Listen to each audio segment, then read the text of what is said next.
Саламатсыздар құрметті студенттер. Бүгінгі сабағымыздың тақырыбы өсімдік және жануар жасушаларының құрылысы мен қызметінің ерекшеліктері.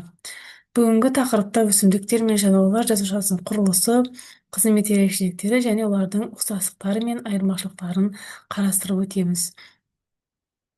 Ең алдымен жасуша дегеніміз не? Жасушаның анықтамасын беріп өтетін болсақ,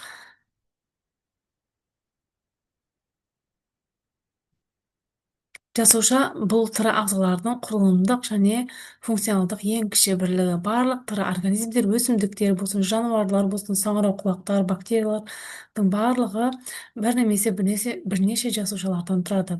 Жасушаның негізгі сипаттамаларына келетін болсақ, бірінші құрылымдық бірлік. Бұлар барлық тірі ағзалар бір немесе бірнеше жасушадан тұрады.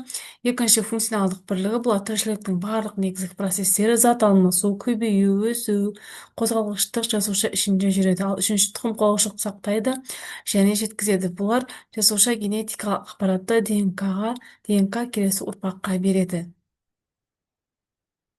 Келесі тірі жасушаның негізгі құрылысы. Барлық тірі жасушаның негізгі құрылысы жасуша мембранасы, цитоплазма және негізгі құрылымдық бірлігі ядро болып табылады екен. Бірінші жасушаның мембранасы.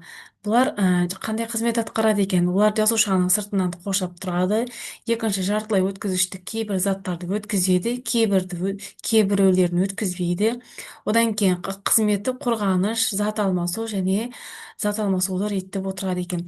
Келесі негізгі тірі жасушаның негізгі құрылымдық бірлігі бұл цитоплазма болып табылады. Олар жасуша ішін толтырып тұратын тұтқыр сұйықтық болып келеді. Оның ішінде органоидтар орналасады және зат алмасу процестері осы жерде жүреді екен. Келесі бұл ядро. Ядро бұл негізгі органоид болып табылады. Жасушаның басқару орталығы болып табылады және ішінде ДНК болады. Тұқым қуалаушық ақпарат сақталады. Ядроның сыртын ядролық қабық қоршайды екен. Ядро ішінде ядрошық болады және рибосома түзіледі екен. Келесі, бұл органоидтар. Жасушаның органоидтары бұл жасушаның ішіндегі арнайы органоид дегеніміз бұл жасуша ішіндегі арнайы құрылымдар болып табылады екен. Енді бірінші қатарда тұрғандар бұл жасушаның органоидтары болып табылады, ал екінші бұл қызметін қарастырып өтеді екенбіз. Органоидтар, яғни бірінші бұлар митохондрия органоид, олар энергетикалық станция, яғни АТФ-ті өндіреді. Келесі органоид бұл рибосома болып табылады, олардың қызметі ақуыз синтезін жүзеге асырады. Келесі эндоплазмалық тор болып табылады, олар заттарды тасымалдау және өңдеу қызметін атқарады. Келесі голджи кешені, олар заттарды өңдеп шығарады екен.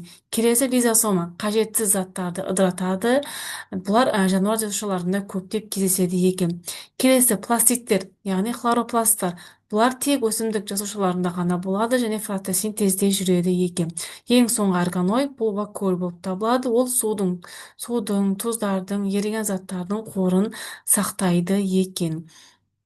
Бұл жерде сіздер суретте өсімдік жасушасының құрылысын көре аласыздар. Яғни бірінші бұл өсімдік жасушасының цитоплазмасы, вакуолі, мембранасы, хлоропласттары және жасуша қабықшасы, ядро және қабықша саңылаулары болып табылады екен. Ал енді өсімдік жасушасының ерекшеліктері, оларда өсімдік жасушасында пластиттер болады және қоректену типі автотрофты болып келеді.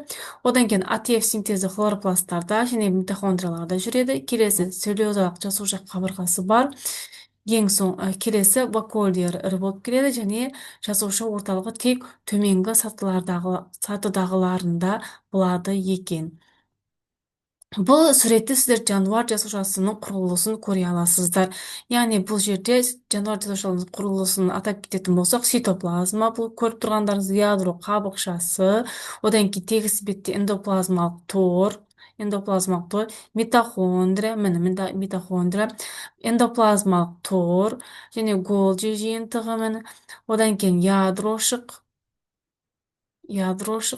және лизосомалар, жасуша қабықшасы, рибосомалар, ядро және жасуша орталығы, және микро түтікшелерден тұрады екен. Бұл жануар жасушасының құрылысы болып табылады екен.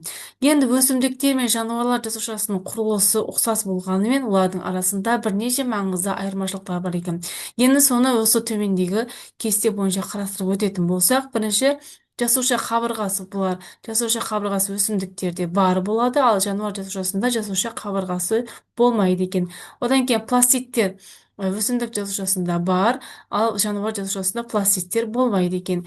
Келесі вакуоль. Өсімдік жасушасында ірі бір вакуоль бар, ал жануар жасушасында кішкентай немесе мүлдем вакуоль болмайды екен.